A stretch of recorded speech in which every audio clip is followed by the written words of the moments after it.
good afternoon. Well, over in Perth, Marcel, good afternoon, and good evening to those on the East Coast. I'd like to introduce myself, founder and CEO of Good Earth Dairy. Marcel, welcome. Thank you. I think what we'd like to do is just spend a bit of time running through your upcoming equity crowdfunding raise via On Market, talk through the company and what you've done, where you are, aspirations, your capital raising goals, and also sort of use of funds and potential opportunities for the company. Just talk us quickly through, I know you've got a presentation, but just in general, just a 1-minute synopsis on where you are and what you're looking to do at the moment in terms of with the capital. I understand. So before I go into why Camel Milk and why Good Earth Dairy, we're looking to do a $2.5 million equity crowdfund raise with yourself, Tim. And that's to progress us to launching some variety of products we have already developed through the construction of a new interim facility that will enable us to generate adequate volumes and quality, both nationally and internationally. And progress us towards our ambition of an IPO as soon as the market becomes conducive, and will enhance our position for that IPO and our perceived valuation as well. Okay, I know you've got some slides there. Do you want to? Why don't we run through the slides and that will answer, I think, some of the questions I have, and then we'll sort of come back to just a bit of a Q&A and see if there's any other questions. I do have a number of questions that have come in via the expression of interest panels that we've had going now for 3 weeks. So Okay. What's not answered in your presentation, I think we'll just hit on some of those. Okay, so I will kick off with the problem. So I think the key question that those who haven't heard of camel milk or may have heard of it as a staple or as just as a product in certain regions where camels are common. The other important component and the real opportunity with camel milk is that it is unique in its chemistry and what it brings to a global food market. So 1 in 10 infants, and this is a conservative figure, suffers from dairy allergens. The biggest misinformation around the globe is I cannot tolerate dairy, therefore I must be lactose intolerant. There's a much larger portion of the intolerance that doesn't come from the lactose, but actually comes from milk being an allergen. The allergen lives in the whey protein of all animal milks we know of, except for camel milk. Of course, human breast doesn't have this allergen as well. And this is an opportunity where camel milk brings a premium infant formula opportunity. Another variable is that all other animal milks will hard coagulate in the gut. Not such an issue for us adults, but for the infants who are yet to have their teeth and are in nature will have human breast milk that will remain liquid in the gut. Camel milk is the only animal milk which will not hard coagulate in the gut. Now, this is just a snapshot of Coles here in Western Australia, demonstrating some of the brands that are up in relation to infant formula. If you note the Aptamil on the right-hand side with a big red symbol in the front, in the middle. I don't know if my mouse can be seen or not. No, we can see that. You can see that. Thank you. So there's a clear allergy note there about cow milk, about the allergen that lives in cow milk. The way that the cow and goat industry tries to support those that are allergic to cow milk and goat is due to hydrolyze the powder, the infant formula. This significantly denatures the product. It's still, of course, a tolerable product, and it still provides the nutrition. There's still a lot of infants that still struggle and have to get other formulas specially made and prescribed to them because it's still inadequate to deal with that problem. Camel milk has a huge opportunity to make a large impact on that market. And if you look on the left-hand side, these are different issues that are symptoms of infants when they're going into infant formula with colic and constipation and reflux.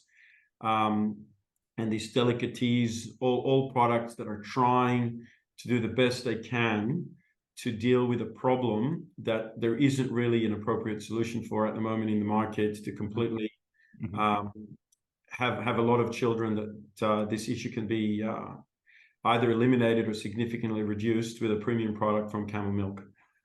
Now, camel milk compared to animal milk and plant milk. So in relation to camel milk, I mentioned about, there's a lot more to this, but this is just a high level synopsis for people. So one, it doesn't have the casein that doesn't hard coagulate. As I mentioned, it doesn't have that key allergen that lives in the whey protein.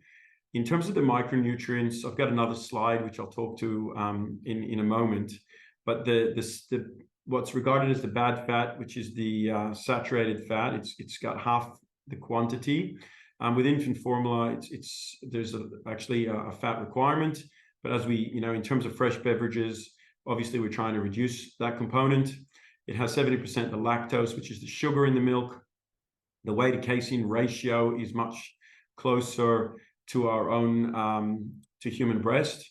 And molecularly, it's much more similar to human breast milk and much better designed for the human gut. There are also a lot of other derivatives in milk, and one of them is the immunoglobulin and lactoferrins, and there's other derivatives that significantly differentiate animal milk to anything plant-based. Any plant-based infant formula needs to add these derivatives from animal milk because it is inadequate in its chemistry. Milk is not just protein, carbs, and fat. There's a lot more to it. Now, in comparison to cow milk, as mentioned, it's really all the opposites of the components I've mentioned about camel, with the plant-based food as well, other than obviously being low in micronutrition. The soy and pea protein, and soy is the only vegan infant formula that the Australian government even suggests that they could go into if they want to try and go vegan, but that they need to see a dietitian to define if there are other key components that may be lacking. But the soy protein mimics estrogen, which isn't something that you want to have in the infant formula. And of course, as mentioned, lack of lactoferrin and other proteins are having to be fortified through ultimately animal milks anyhow.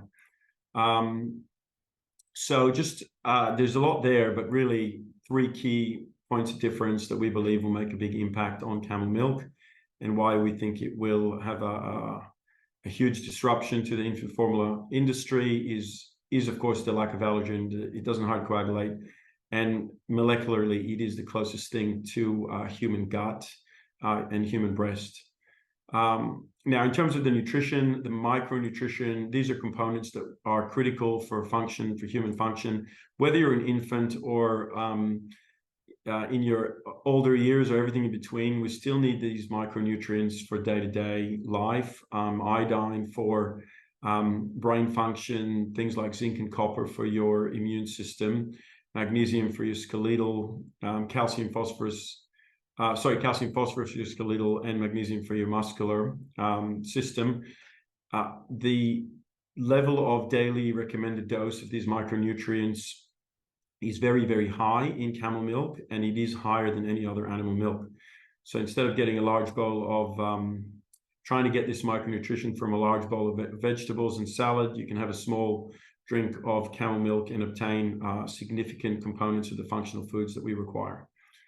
Now, that's really a little bit about why camel milk. There's a lot more to it. If you start breaking down the actual chemistry, we do have limited time. In terms of Good Earth Dairy, unlike a lot of agribusinesses, we've taken this on with a mining hat, where we saw this as a future commodity because of the point of difference. We then set up a commercial pilot plant with the pure intent of developing the technology and defining the process to provide us with a price lead position, so we can produce this commodity and scale efficiently against the competitors in the market. We've spent now 7 years and $9 million developing capabilities across the entire value chain, from husbandry to design of dairy to manufacturing, logistics, as well as the actual process itself, which I won't touch on too much. Now, the cost in global positions have disadvantages and advantages, and I'll come on to that in a moment. But with yield improvements as well as our IP improvements, we're looking at bringing the prices to below $1.50 a litre in Australia initially, and of course reducing it even further with our intention to also take our primary production globally as well. In terms of the challenges for camel milk and from a global positioning, disease is something that is a real issue for camels in the Northern Africa, Middle East area. We were very fortunate to bring camels into Australia 150 plus years ago, that they made sure the camels were sea voyage ready. As a result, there are many diseases that exist outside of Australia and do not exist in Australia for the camels. From a climate sense, West Australia is by far the superior position in Australia, and compared to many countries around the globe, with having the semi-arid conditions, but still having a lot of food in proximity to the actual semi-arid climate to provide with cheap food source for the animals, and not have the animals freezing in Melbourne or in tropical climates in Queensland. So it really does have a huge impact on the husbandry and the quality of the milk and the husbandry of the animals, and keeping them in their comfort as well. From a quality, scale and cost, really that's what we've been developing. We've spent all this time doing the work on the commercialization, and we didn't want to launch any of the new products that we see as repeatable products with incredible flavor, very similar to cow milk, and taking that globally until we've put all our vertical integration together in order to take this forward. Now, I guess lastly in this little presentation, but most importantly, you're only as good as your people. We're very pleased with the team that we've managed to put together. The likes of Max Starling, who was the marketing director for Peters and Browns, which is the best dairy story out of Western Australia, where they've taken a very simple commodity and turned it into an incredibly successful company. Of course, he wasn't there was a whole team that did that, but Max was one of the key marketing individuals that provided a lot of support and benefits. He was the father of Connoisseur ice cream, as an example, that used to be sold in Qantas business class as a launch pad. And he brings a lot to the table in our relationship with the stockists and supermarkets, and our ability to launch products and take them forward. Noel Ashcroft was an ex-agent general for WA based in the UK. He's got a lot of diplomacy and relationships, and brings a lot of strong governance to the board. And Stephen Geppert is a very intelligent individual who's been across the 5 major deserts of WA for over 12 months on some camels, and a lot of the husbandry and unique innovations that we've put together, he brings along. My background is BHP. For 14 years, I commoditized nickel and alumina, and ensured that we reduced costs and improved productivity, and we brought that mentality and philosophy into this agribusiness. Now, just as a bit of a summary on that, we have currently 2,000 acres, 800 hectares in just north of a town called Gingin, which is the closest country town to Perth, north of Perth. It's approximately 2 hours from the CBD. There's 165 camels presently there. We have capacity to hold significantly more. We are just waiting for this interim facility to bring a significant number of camels to the farm. But we want to have, of course, that whole vertical integration ready before we produce and launch a variety of products. I've touched on the IP and the work that we've done in the board. We sell the milk that we do purely as fresh milk, Good Earth Dairy brand, to some 50-odd stockists, predominantly supermarkets across WA. We have been selling everything without much effort, even though they're not the unique products that we're very excited to be launching soon. The milk retails between $12 to $18 a litre, but of course our goal is to ultimately have a superior product, but also at a superior price.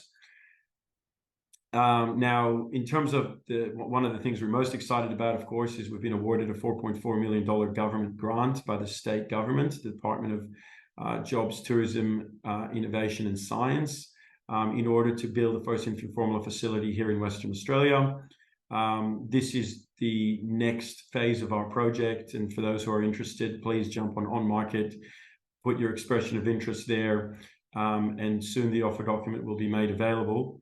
And that goes through our intentions as phase 1 and 2, with the interim facility and launch of the fresh products, followed by the much larger facility that we are looking to raise more capital to the 4.4 as a $20 million project, and looking to do that through an IPO sometime next year if the market becomes conducive for it, which the speculation is that it will come through. In our 7 years, we've also obtained more than $1 million federal government capital through our R&D program. And we've also had a state grant awarded previously that we executed to do a feasibility study, which is a de-risking study of our niche design dairies, each that will produce 3 million litres per annum. And it's an efficient way of scaling a camel milk operation in what we've developed. And that was just to ensure that all the regulatory bodies would be easily addressed and approvals would be obtained in order to commercialize our project. I think that's a really high level there. Tim, I'll come back to you for any questions that we've had. No, it's excellent high level. Thank you. Just for those online and those who are watching via recording, the offer will go into what we call the private phase next week. Be open to those who register their interest or express their interest. So we encourage you to do that via the on-market website. And upon that time, there will be a 40-page offer document that will go into a lot more detail. So you can view that in your own time as well. But Marcel, just a few questions that have come in via the campaign so far, via the expression of interest campaign so far. And one of them is in relation to sort of the early part of your presentation in relation to baby formula. How is it in your research, sort of the baby's tolerance of camel milk? Can you just elaborate on that a little bit further? The comparison to the brands that you saw there that are mainly related to goat and cow milk. Yeah, so a lot of research has been done on the milk allergen. There's more than one allergen and different components and proteins within milk that are deemed to be an allergen. The research that has been conducted to date demonstrates that camel milk is the most hyperallergenic milk with its properties, and there's especially the key allergen, which is called beta-lactoglobulin, which lives in the whey protein, is not present in camel milk, but is present in every other animal milk. Okay. As a result, it provides a superior product that can certainly, generate a better. And then the pathway to create a manufacturing facility to create that powdered camel milk. Just talk us through that. Yeah, so we're looking to obtain a manufacturing facility that will produce infant formula. That's what the government grant has come towards. and we're looking to build that facility here in Western Australia to generate infant formula on a commercial scale, so we can take that nationally and, of course, work towards getting the licenses to take that overseas as well. And in terms of herd expansion, is there a big enough herd at the moment to be able to do that, or are you looking? You said you got 165, then plus 180 that are on order. So the niche design dairies I've touched on that will do 3 million litres per annum, we're looking at developing 7 of those over the course of time. And that's going to be what can feed, that's the manufacturing capability on full asset utilization for that 7 dairies. Of course, we're not going to go from 0 to 21 million litres per annum, but the goal is to scale our primary production and have that manufacturing facility there to be able to produce all the products that we require to that level. And before we look at continuing our manufacturing. What's the optimal size of a camel dairy? Look, the 3 million litres are based on 1,680 camels, and we believe that is it's not the optimal from a scale in terms of reducing cost versus scale. You only need you would only need about half of that to get to your premium position from what scale brings to your price, to your cost. But in terms of the other efficiencies and synergies within that dairy, that's what we see as the optimal dairy, which is why we designed it that way, which is why we're calling it each unit is that dairy of 1680 animals, which is based on a variety of components, which is how we came up with that number. Okay. And then looking through your slides, I mean, one of the things that pops out very clearly is sort of the competitive advantage of Western Australia and Australia in terms of disease-free camels compared to the rest of the world. So you're in quite a unique position in that sense. Yes, and it's actually even more.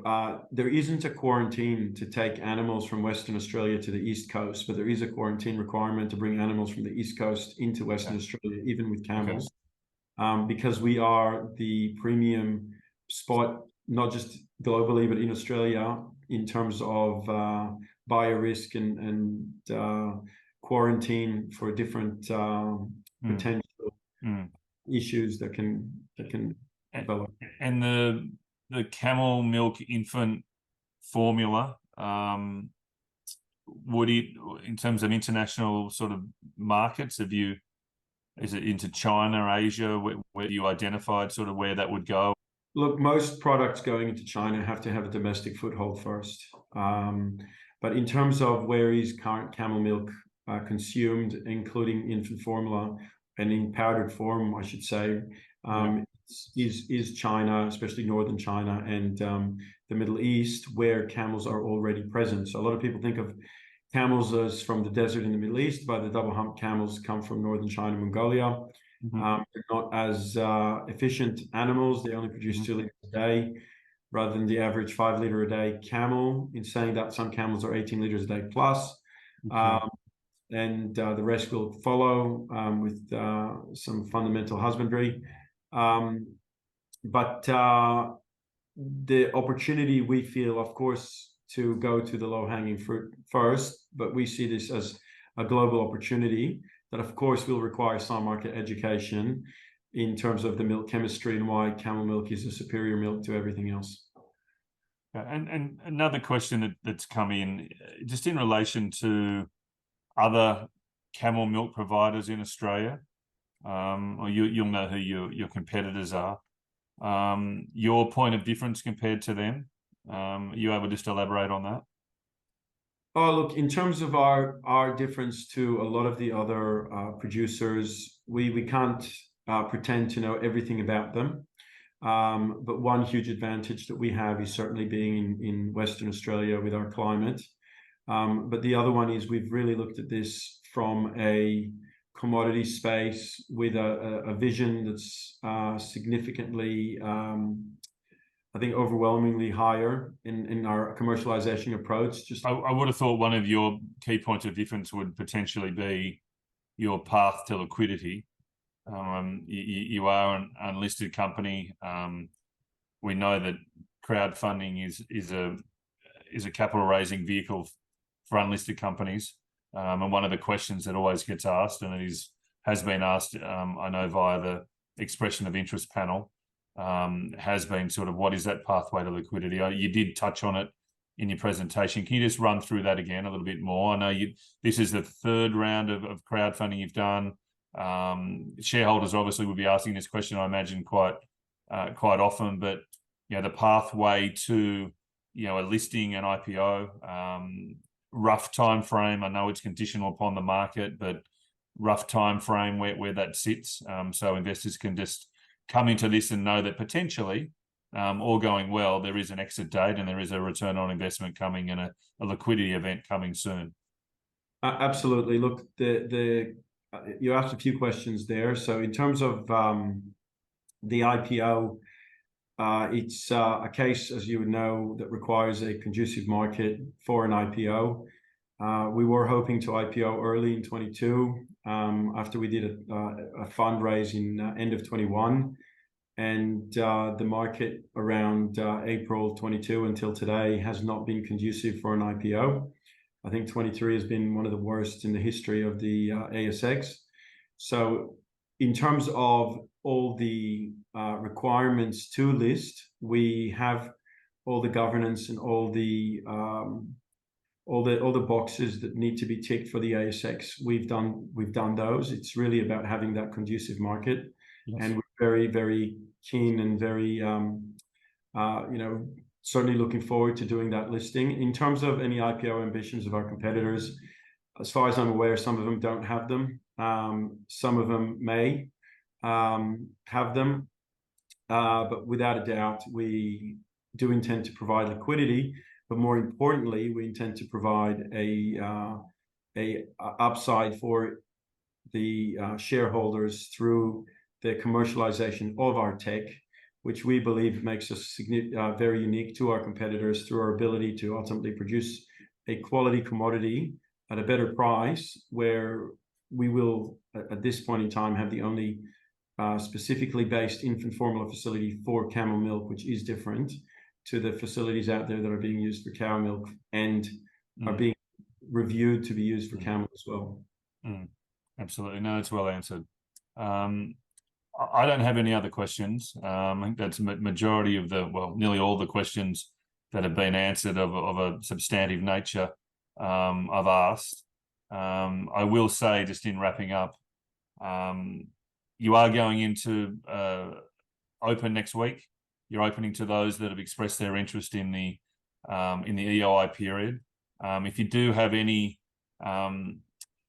questions, those that are watching this now or following this on the recording, the EOI panel's a place to ask that.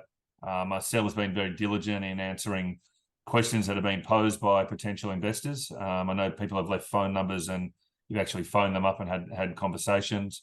We thank you for doing that. I think that's being very diligent in answering all those questions and allaying people's concerns or answering questions in and around the company. But we look forward to opening next week. We think it'll be a very successful campaign for obvious reasons and all the reasons that you've just outlined in the presentation. Anything else to add, Marcel? I think we touched base on the majority of it, but I think the key message is really that camel milk can become a significant disruptor because of the point of difference that it has chemically for the gut, but also because from a flavor perspective, it can be made incredibly good. In our products that we've already done market research on, had everybody thinking that they were consuming cow milk, bar one who thought they were consuming almond milk. So it's something that, again, at the right price point, which is where we are going. Yes. We believe from a fresh and of course powdered products can have a great penetration into a market that's had an unbelievable rise of dairy alternatives. So all the plant water milks, and most people who are consuming the plant water milks are consuming them because of their intolerance to dairy. It's not due to veganism. Yeah. So it just highlights that the market is looking and searching for an alternative, and this will give them a real dairy alternative that will also be great for their gut. Yeah, one of the interesting statistics to come from the EOI numbers, I think we spoke about this, but was that sort of over 65% of people that came in have expressed their interest, have elected it as a good investment. Many have not tried the product, but they can see what you're talking about then, and in outlining why it's a good investment is the trend to cow milk alternatives. And this is just another one of those, and obviously with what you've just outlined, a very good one. Thank you, Tim. I think that's all, Marcel, but thank you for your time this afternoon, and I look forward to launching the campaign next week. Yeah. Thank you, Tim. Thank you everyone for watching.